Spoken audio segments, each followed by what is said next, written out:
One of the reasons I went coyote hunting this week is because Jim Weinman, who is a client but also a friend, was out here mule deer hunting. Jim shot a beautiful mule deer a couple days ago with his bow and arrow. He rattled it in and he was tickled with the buck.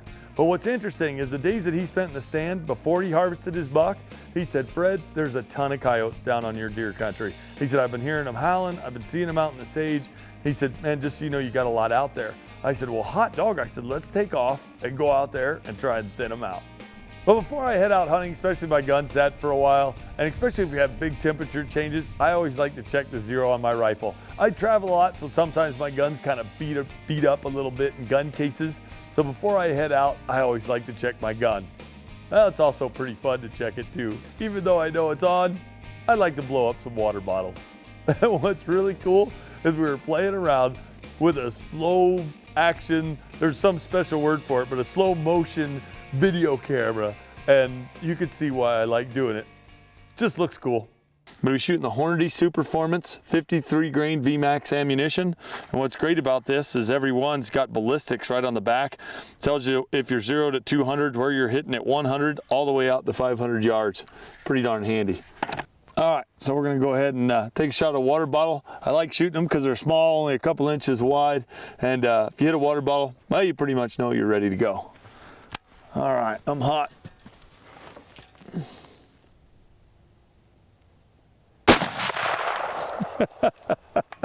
I never get tired of watching that. I think it's awesome. That's a good way to check the rifle. You just always have to pick up the plastic so you don't leave trash out of the range, but it's pretty fun. Well, I knew my gun was zeroed, so it was time to go out and see if we could whittle away at all the coyotes Jim said were in my deer area. Now I gotta watch Jim a little bit because he had so much fun predator hunting last year. He shot his first bobcat he's ever taken with us. There he is, my first Colorado bobcat. I wasn't sure if there was actually a lot of coyotes in the deer area or whether Jim just really wanted to go pretty bad.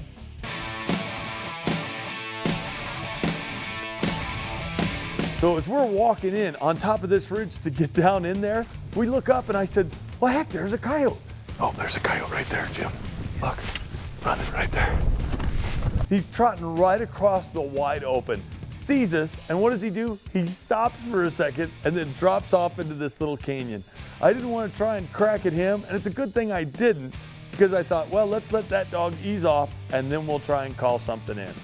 But with one spotted before we even set up, I had a feeling it was going to be a pretty good stand.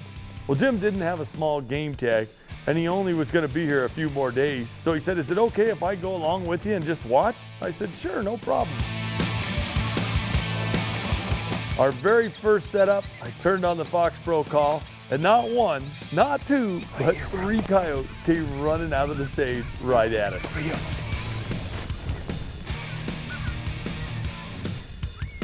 Well, it's hard to say who was more excited, Jim or me. It was pretty darn cold that morning, hovering close to 0 or just a little above. And I got down on those dogs, and of course in my mind, shoot, all 3 of those dogs were gonna go down. I was so sure that in my mind, I was already picturing the picture we were gonna take. Man, that's gonna look cool with me holding up 3 big coyotes. And they came running in. I let them get about 70, 60 yards away, and I whooped to try and stop them, but they totally ignored me. So the dog on the right, it was still loping to me. I got on him and dropped him. And I thought, there's one, they're close. It's a wide open prairie. There's no way these dogs get away. I spun on the other coyote, and I shoot right in front of him, put too big of a lead on him. So I back it off, I shoot again, and I shoot right behind him. Then we realized that Cole, who's running the camera, is actually on the other coyote, not the one that I'm shooting on. So we have to make a little adjustment there, and I managed to miss this coyote a few times as he was booking through the sage. It was awesome calling in 3 dogs, but I'd say usually I'm a lot better shot on the run than that. I was pretty disappointed in my shooting. Only thing I can think to blame it on is I had a pretty cold trigger finger. That's the only thing I can come up with. Coyote down! Was that awesome? That was awesome. They came in after 15 seconds. I mean, I had just turned on. Fox Pro did it again. I went with the canine call and called in 3 dogs out of the... That's the same river bottom you just shot your mule deer out of. Yeah. That's awesome. Jim's here. He's a buddy of mine from Wisconsin. He's also a client. Jim shot a beautiful buck. That was a nice deer, by the way. Thank you very much. We probably just saved a couple fawns, but man, 3 coyotes came barreling in. It was awesome. They were all 3 running, and I decided to shoot the one while he was still trotting on the right.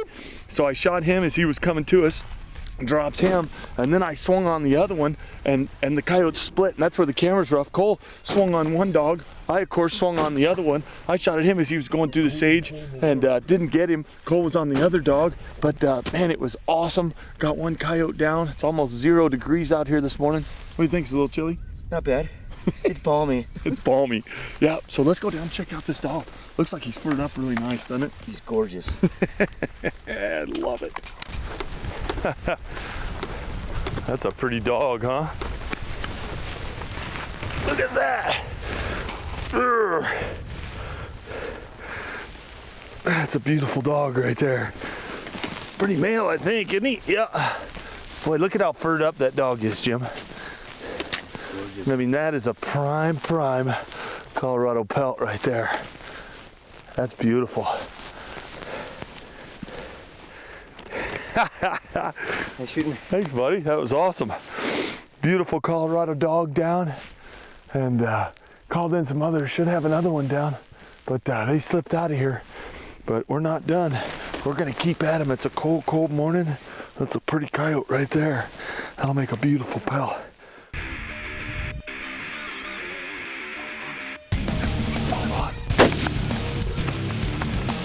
Well, after that first set, Jim was going crazy. He goes, oh my gosh. He said, do you mind if I go into town and get a small game tag? I know I've already paid you for a mule deer hunt, but can I do some small game hunting too? I said, sure, heck, let's go. Let's go. Go ahead and get a small game tag.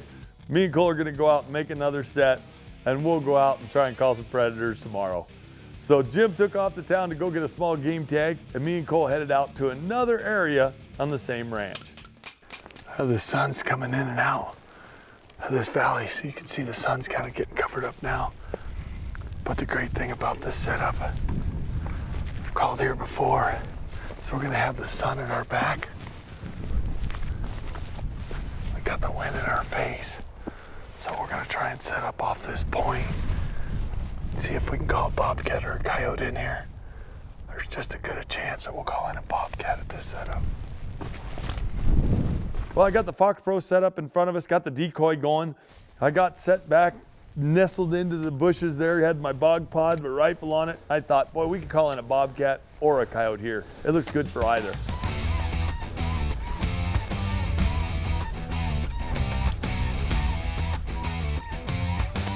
Well, I turn on the call, and it not very long, probably 5 to 8 minutes, I hear Cole go, there, on the left.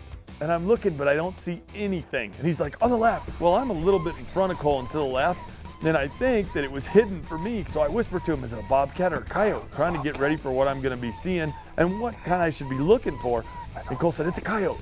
Here he comes. And he comes bailing off the ridge, and I watch him come off the ridge, and I'm on him, and I almost shoot him trotting right before he hits this little juniper, but I wait, and he pops out on the other side of the juniper and stops and looks right toward the decoy. Well, that's all I needed. And one shot from that rock river, boom!